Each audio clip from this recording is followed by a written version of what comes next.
benvingudes, benvinguts a un altre tutorial de DeVirCat. Avui anem a aprendre com es juga a Aqua, un joc de Vincent Dutret que té una versió familiar i només avançada. Podem jugar en personetes a partir de 8 anys, de duració d'una mitja hora, en un mode solitari per a 2 a 4 jugadors, que ens du uns reptes. Explorarem els oceans en busca de biodiversitat, atraurem animals xicotets, atraurem animals grossos, formarem coralls ben grans i bonics. Anem a explorar els oceans i la seva biodiversitat junts? Anem allà!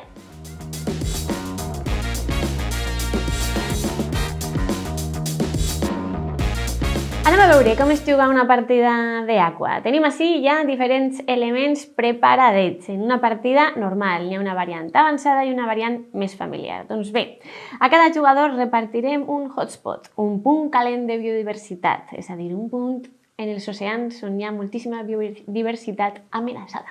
Doncs bé, tots tindrem un d'estos. Al mercat central tindrem una fitxa de corall més que el nombre de jugadors. Determinarem el jugador inicial, qui comença, i li donarem la fitxa de caragol.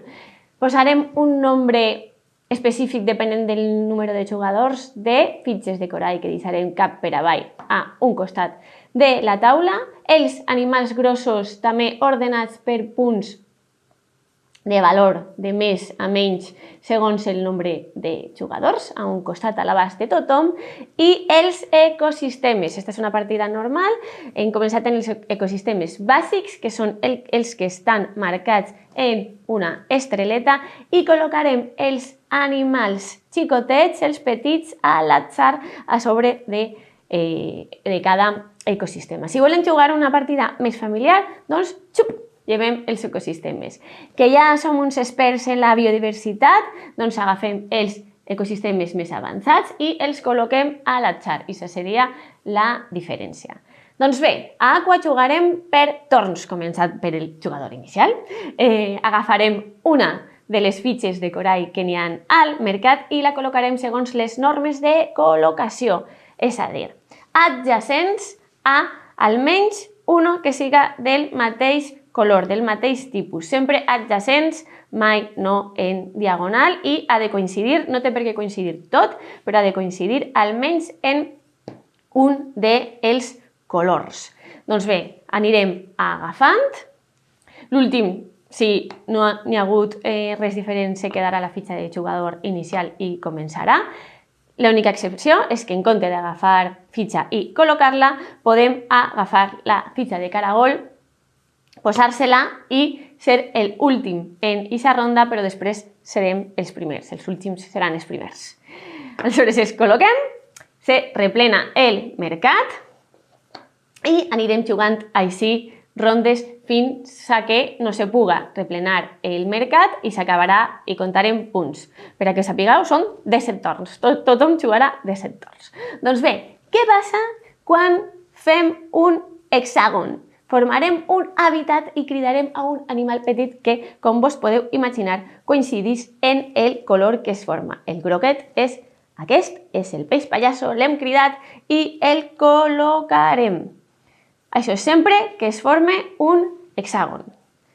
Si n'hi ha altres formacions, per exemple, imagineu-vos esta, així no n'hi ha cap hexàgon. Si en algun moment es forma, cridem a un carranc perquè este és el roig i es formaria així. A banda, quan coincidisca en alguna de les formes dels animals grossos, podem decidir cridar-los. En aquest cas, per exemple, pum, la col·locaríem. Tapar-la no significa deixar de puntuar aquests animals i es pot col·locar o no, perquè igual volem intentar formar un dels animals més complexos, com per exemple aquests, perquè puntuen més. Per exemple, este que requeriria 4 hexàgons en aquesta forma. L'única limitació és que per a cridar a la biodiversitat a un animal gros, els animalets xicotets que estan baix han de ser diferents. Després, no estem formant hàbitats, no fem un hàbitat, però podem fer formacions coralines, com esta. A partir de 4 fitxes o més del mateix color que estiguen juntes, no per diagonal, sinó adjacents, és una formació de corall que ens donarà punts pels animals adjacents. Què més coses ens donen punts? Doncs els animals grossos, els coralls i després els ecosistemes. Com us deia, anirem jugant la fitxa o agafant-li la del caragol per a després ser el jugador inicial fins a que no tinguem fitxes suficients per a replenar el mercat i ahir comptarem els punts. Anem a veure la puntuació final. Anem a veure ara un exemple de puntuació final. Tenim així muntat. Comptarem els punts, tenim així la nostra llibreteta si voleu anar apuntant. Tenim els punts pels animals xicotets, que són el nombre que indica. Encara que estiguen tapats per un animal gros, ens compten. Sumaríem els punts. Compten també els punts dels animals grossos i, si voleu, els podeu apartar a un lloc. Bé, animals xicotets, animals grossos, sumem els punts, això és fàcil. Fins així seria l'opció familiar. Per a l'opció normal també puntuem els esculls. Els esculls són les formacions del mateix color de corall de 4 o més. I això puntua. Els animals que estiguen adjacents tornarien a puntuar 2 punts, 2 punts, 3 punts per els adjacents. Si estan en diagonal, nanai, és adjacent a l'escull, tants com tingueu.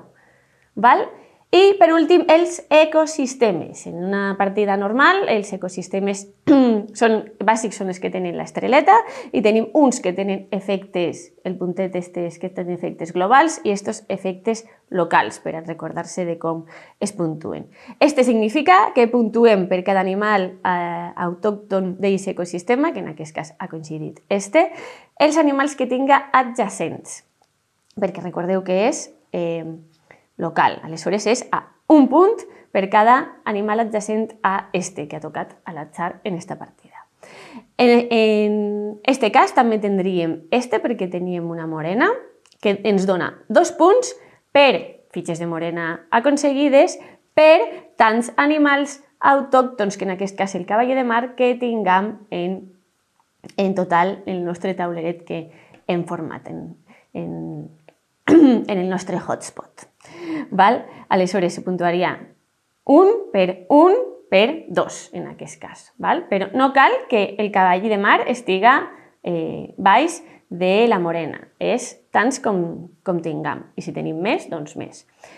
Este seria igual, però en el carranc puntuaria 3 punts per carranc que tinguem per este animal gros, 3 punts per cada medusa que tinguem, per tal. Així, tots els ecosistemes, que estos són bàsics. En l'opció avançada haurem gastat els ecosistemes més avançats i, per últim, vos volia ensenyar, sumarem tots els punts i qui tinga més, guanya. Això, bàsic, facilíssim. Però, a banda, podeu picar-vos i intentar fer els reptes, els assoliments i algunes combinacions diferents dels ecosistemes que ens proposa l'autor, no només per la part solitària, sinó per a tots els jugadors. Podem posar els nostres noms així per a sempre i anar marcant els assoliments que aconseguim. Per exemple, en els ecosistemes bàsics, una puntuació mínima de 60 punts. I així tenim un munt d'assoliments i objectius i reptes diferents que podem anar marcant. Així que és una opció molt xula per anar picant-se en este joc, en Aqua. Doncs fins així el tutorial d'avui. Espero que us hagi agradat. Adeu, adeu!